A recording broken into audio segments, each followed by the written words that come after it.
As a lot of you know, one of my favorite anime of all time is the Dragon Ball series. More specifically, Dragon Ball Z. It was the anime that got me into anime when I was at the raw age of 4. And I've been a massive fan ever since. At the time, it was the best thing I'd ever watched. The fights were epic, the animation was on point, and watching a bunch of muscleheads beating each other to a pulp while flying around was the best thing ever. The story also got me hooked. You have to gather 7 Dragon Balls to summon a magical dragon that grants you any wish. Give me some of that! Although realistically, the Dragon Balls are more to like cover up plot holes and bring any characters back from the dead in case the idiots didn't like it.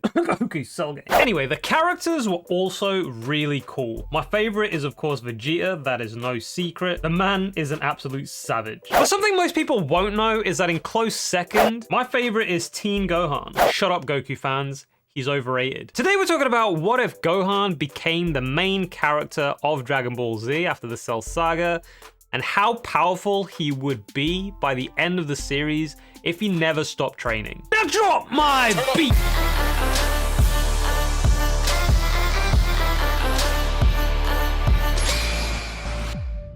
Now notice how before I specifically said Teen Gohan, even though he's not really a teen, he's like 11. I don't know why they call him teen. He's before a teen.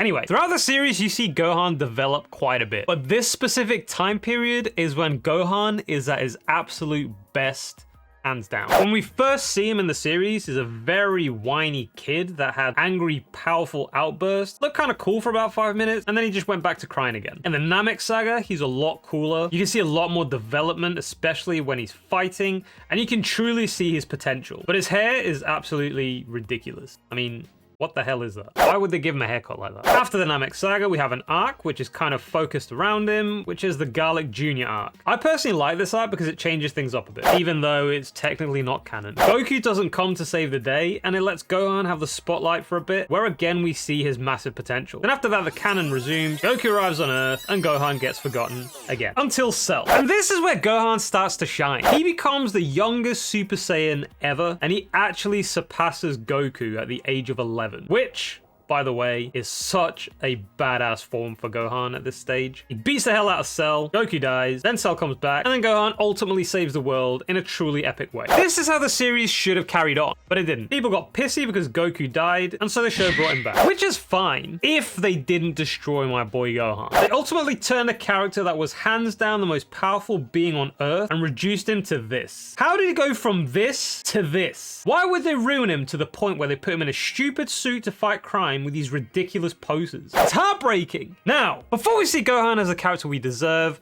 as well as the character that he deserves to be, we need to see him at his worst. Because they ruined my boy even more further down the line. Further down the Buu saga, we see Gohan's potential once again when he unlocks his mystic form. But it's not enough to make a difference. He fights like once. So again, he becomes irrelevant.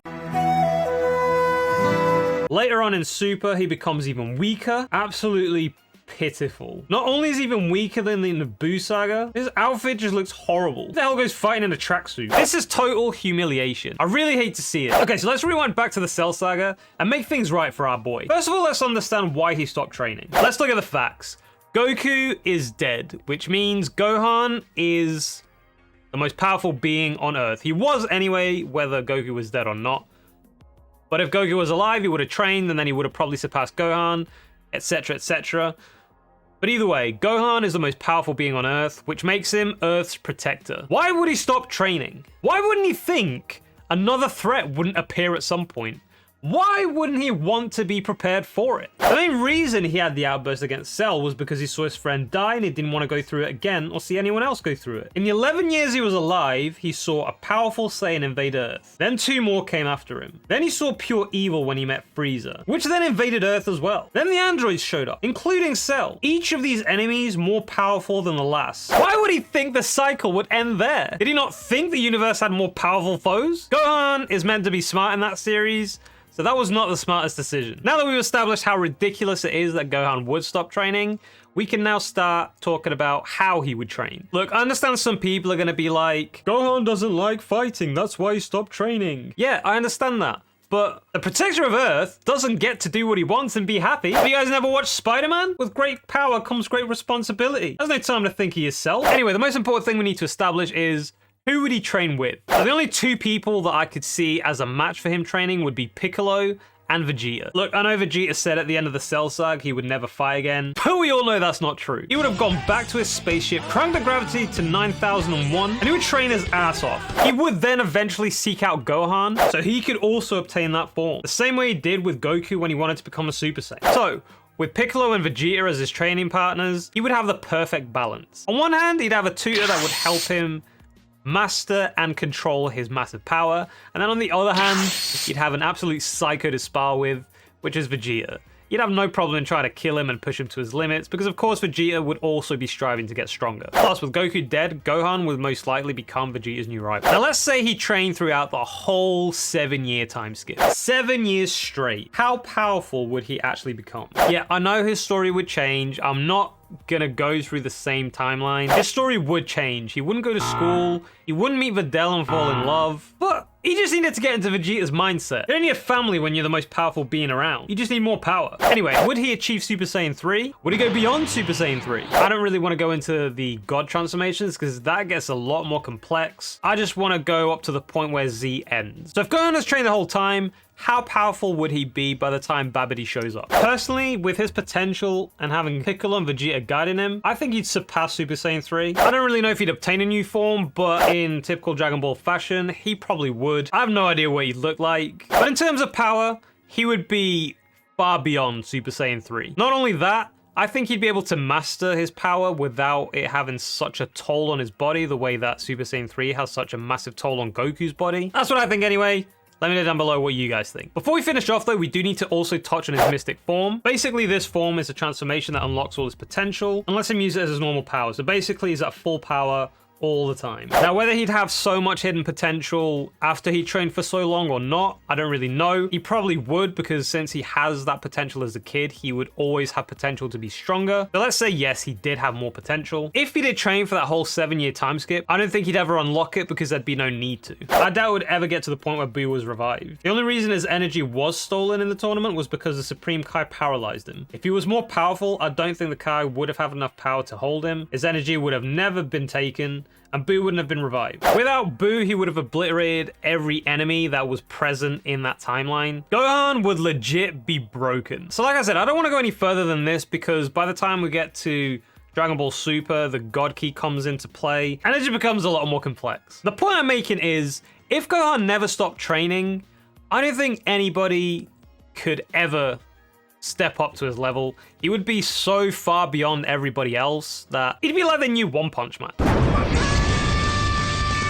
but with hair. Now, just for argument's sake, let's say Buu did get revived. I still don't think he'd be able to beat Gohan at that level. I think he'd put up a good fight, but I don't think he would win. Let's say he did win though, and let's say the timeline did carry on. If he did beat Gohan, obviously at the time Gohan is the most powerful being on the planet, so then the Supreme Kai would train him with the Z sword. He'd unlock his hidden potential once again, and if that did happen, then there is no chance in hell Buu would ever win. If you're in doubt about this, just think. In Super, when he tapped into his mystic form the second time, he was able to hold his ground with Goku in Super Saiyan God Super Saiyan form. This is a character that stopped training after Cell, and then he stopped training again after Buu. Now let's put it into perspective of a character that did train between the Cell and the Buu saga. How much power would he have? And then you add on unlocking his whole hidden potential, he'd be unstoppable. Don't forget, we're talking about a character that achieved and fully mastered the Super Saiyan form in more or less a year, training in the hyperbolic time chamber, compared to his father that didn't achieve the Super Saiyan form till he was in his mid-20s, while consistently training and fighting throughout his entire life. Now, with all that being said and all the perspectives I just said, I can understand why Gohan didn't become the main character of Dragon Ball Z.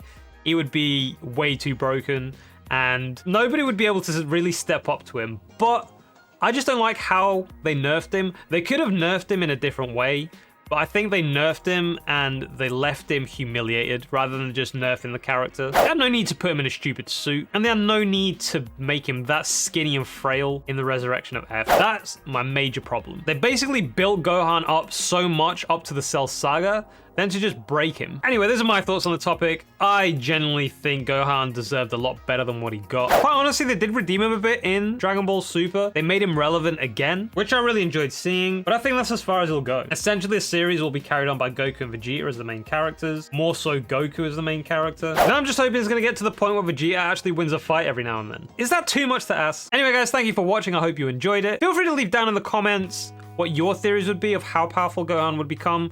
Do you absolutely disagree with everything I just said? Let me know down below. And as always, I want to thank my patrons and channel members. You guys are amazing for showing me such love and support all the time. If you guys want to become a Patreon channel member, join the Farruski Clan Discord or follow me on social media.